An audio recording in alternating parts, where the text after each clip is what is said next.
हाय। बहुत जल्दी आ गई बहुत जल्दी आ गई फिर से मैं।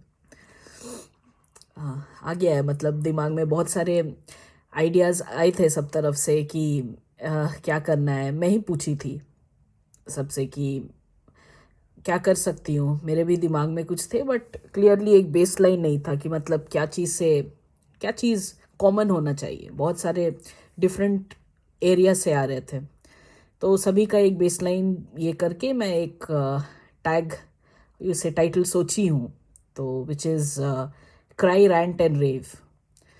तो ये भी एपिसोड वाइज ही होंगे।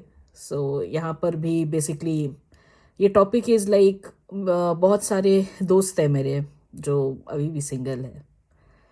ऐसे कर रही हूँ बिकॉज मतलब मुझे लगता है कि मतलब यहाँ पर मैं देखी हूँ, इंडिया में भी देखी थी। बहुत सारे मेरे दोस्त थे जिनके थे girlfriends and boyfriends. Girlfriend boyfriend in the sense कि दोस्त जो गर्ल हैं एंड दोस्त जो बॉय हैं।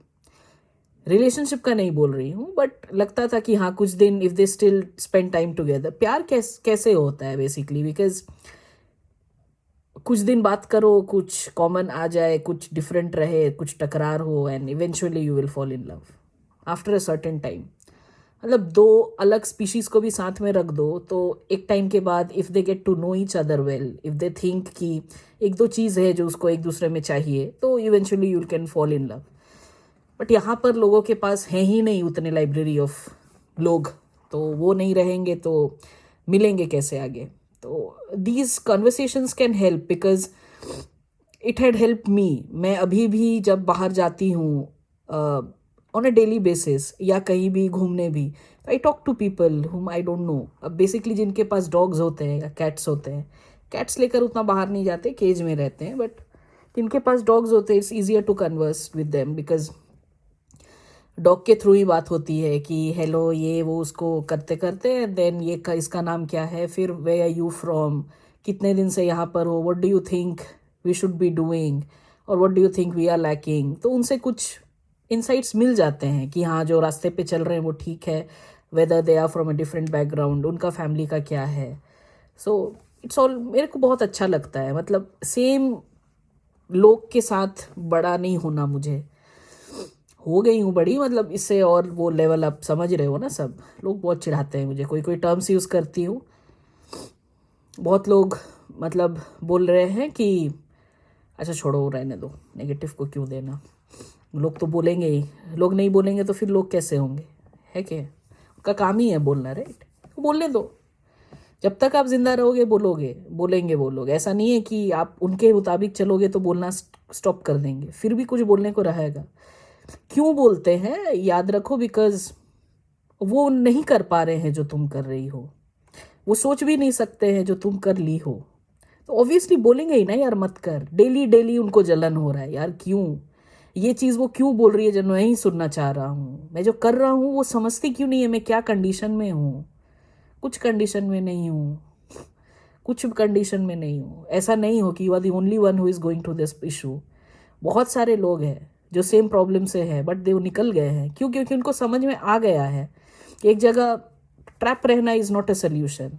You just need to map it down on the paper, you need to और मतलब खुद ही निकाल लोगे सोल्यूशन। ऐसा होता है कि दूसरे से पूछने का भी ज़रूरत नहीं पड़ता है। तुम लिख लो एक जगह 10 प्रॉब्लम है तुम्हारे लाइफ में, और लिख दो क्या क्या उसका आउटकम्स है। ये मैं प्रीवियस वीडियोस में भी बोली हूँ, तो हो जाएंगे उससे। देखो again I have started renting, तो ये बंद नहीं हो रहा है मेरा। मतलब क्या करूं, मतलब बहुत लोग को बोली कि यार बंद कर दूं। अब ये रिवर्स साइकोलॉजी था, नहीं यार बंद मत कर। अब इसमें से कोई ट्रू भी है, कुछ से हाँ कर दे, बंद कर दे। और ये तो मेरा डिसीजन है, जिस दिन ये कीड़ा निकल गया तो ठीक है। बट मुझे लगता है ये गिफ्ट ऑफ द गैप मिल गया है मुझे। मैं ऐसे बचपन में एक्सटेम्पोरे में आई यूज टू फियर अलॉट कि हाँ यार बात करना होगा, बट हाँ हिंदी में मैं देखती हूँ कि बहुत ही कंफर्टेबल हूँ मैं बीच में। ये सब इंग्लिश एंड ये वो बाहर का ये सब से आ गया था बहुत सारे चीज़। बहुत लोग भी थे यार बहुत फ्लुएंट हो ये हो इंग्लिश का, बट अभी समझ में आ रहा है कि कैमरा में क्या हालत है मेरी। तो इससे बहुत कुछ आपको समझ में भी आता है कि ये डेली जो मैं कर रही हूँ, मेरे को खुद फील हो रहा है कि मेरे एरियाज ऑफ इम्प्रोवाइजेशन क्या क्या है। मेरे को और कहाँ इम्प्रूव करना है। अदरवाइज अगर मैं नहीं करती तो मुझे लगता हाँ मैं तो सर्वश्रेष्ठ हूँ, राइट। मुझे पता भी नहीं रहता कि ये कहाँ का ये एक हिंदी चीज़, मतलब मैं स्कूल में हिंदी मिनिस्टर थी, मॉम मेरी बहुत ही अच्छा हिंदी बोलती थी, बहुत ही अच्छा, ऐसा ऐसा वर्ड्स बोलेगी। अब वो पढ़ी भी थी उस लेवल का, वो बुक्स एंड ऑल, तो वो सब मतलब मैं यूज़ भी नहीं की हूँ, बट किसी तरह वो इंस्टिल कर दी है मेरे में, तो इसीलिए एकदम फैंटास्टिक हिंदी बोलती हूँ। बट इंग्लिश क्योंकि सीखी हूँ तो वो जहन से नहीं आता है, तो अनकॉन्शियसली वो हिंदी ही निकलता है, या कोई बहुत ठेठ भोजपुरी जो सुनी हो बहुत दिन। तो या ये नए सीरीज इसी पर होंगे, क्राई रैंट एंड रेव।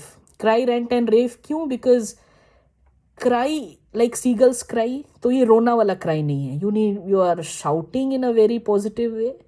तो मैं ये पार्लियामेंट जैसा हा करके नहीं बोलूँगी। कभी कभी पिच थोड़ा हाई हो सकता है, अगर ह्यूमन ही हूँ तो थोड़ा लगेगा मुझे हाँ ये पॉइंट अच्छा है मेरे लिए, तो थोड़ा पिच हाई हो सकता है, बट डजेंट मीन कि सबके लिए काम करे। क्योंकि किस तरह से आप बात कर रहे हो that also matters, not only the content. कोई लोग है कि मैं दे दूंगी आपको ग्लॉसरी कि आप ये टॉपिक्स पे बात कर सकते हो कोई भी स्ट्रेंजर से या कोई भी फ्रेंड से, फ्रेंड इन द सेंस कि मान लो 2 दिन जानते हो उसको, तीसरा दिन you want to take it a bit level up for friendship, but आपको पता नहीं है कि क्या करूं, मतलब एक डर रहता है कि how that other person will going to take this relationship. तो किस तरह से बात कर रहे हो उससे, उसको जानना ज़रूरी होगा, ब्रेकिंग द आइस जो बोलते हैं। तो ये सब जिस तरह से मतलब मेरे लिए जो काम किया है मैं वो शेयर करूँगी। I have gone through dates, I have gone through, क्या बोलूँ, talking with strangers, talking with friends, talking with mindful conversation with some people. Mindful conversation means generally जब अड्डा देते हो, adda in the sense a group of friends coming together to discuss और to relax, तो generally ये काम से ही start होता है और अलग कोई टॉपिक दिमाग में आता नहीं है। काम and bitching about other people कि वो क्या कर रहा है और ये क्या कर रही है, और अगर मेरे जैसे लड़की हैं ग्रुप में तब तो मैं हाईलाइट होंगी, मुझे ऐसा लगता है। अब खुद को फेमस कर रही हूँ तो मुझे सब ये मेरे व्यूज़ हैं, आपको नहीं लगता है? ठीक है, कूल कैज रहो। तो बस यही है। तो ऑल दीज टॉपिक्स जो भी मैं बोलूँगी, मैं कैटेगराइज करने का कोशिश की हूँ कि to anyone you can speak to, a particular set of friends you speak to, you can take it to strangers. अब ये सब जो टॉपिक्स मिले हैं nowadays it's very easy ना क्वेश्चंस एंड ये सब लेना। तो हाँ, ये सोशल मीडिया से ही मुझे मिला है, फ्रॉम सर्च इंजन से ही मिला है, but over there only questions there, but ये जो मेरे आंसर्स होंगे इट्स फ्रॉम दिस एक्सपीरियंस। तो ये मुझे लग रहा है थोड़ा यूनिक होना चाहिए। Maybe I have read so many things, तो इन्फ्लुएंशियल रहेंगे थोड़ा कि हाँ वहाँ पढ़ के, because you tend to speak your mind. अगर कोई चीज़ मैप्ड है मेरे माइंड में तो मैं वही बोलूँगी, but I try to keep it more authentic जो मेरे पॉइंट ऑफ व्यू से काम किया है, क्योंकि मुझे लगता है कि मैं एक अच्छे रिलेशनशिप में हूँ। अब सिबलिंग्स और पेरेंट्स को तो आप चूज़ नहीं करते हो, तो yes, but you can improvise it. अगर आपके हाथ में है, आपको ज़रूर कोशिश करना चाहिए कि आप क्या इम्प्रूव कर सकते हो। आपके पर्सपेक्टिव से अगर लग रहा है कि आप ये करोगे तो ठीक हो सकता है, तो generally you should go forward with it. Then rest with teachers है, विथ प्रोफेसर्स है, विथ कोवर्कर्स है, ऑफिस में बहुत सारे रिलेशंस है, तो सबके साथ हेल्दी है। जब मतलब मैं जब कंपनी भी छोड़ती हूँ तो अगेन 80-20% का यहाँ पर भी रहता है, तो मेजोरिटी देखी हूँ तो दे हैप्पी, अच्छा फीडबैक देते, और नहीं भी देते हैं तो दे आर, उनका भी पर्सपेक्टिव है, राइट। बट हाँ, कोई ऐसा नहीं है कि अभिलाषा का नाम लो तो बैठ के रोने लगे, यार मत लो नाम, बहुत मेरा ज़िंदगी बर्बाद, ऐसा नहीं करते हैं। तो ऑथेंटिक है, मतलब एक टाइम तक अच्छा रखी हूँ सबसे रिलेशन, तो मुझे लगता है कि शायद मैं शेयर करूँ तो मुझे भी एक मेमोरी, क्या बोलते हैं, नॉस्टैल्जिया हो, या मुझे भी लगे कि हाँ मुझे ये सब याद है, या किसी को हेल्प हो जाए तो गुड। या दैट्स इट, ये स्मॉल इंट्रोडक्टरी वीडियो था, और अगेन ऑफ टॉपिक रैंटिंग भी थोड़ा हुआ, सॉरी जिनको जिनको झेलना पड़ा। Bye, coming soon again.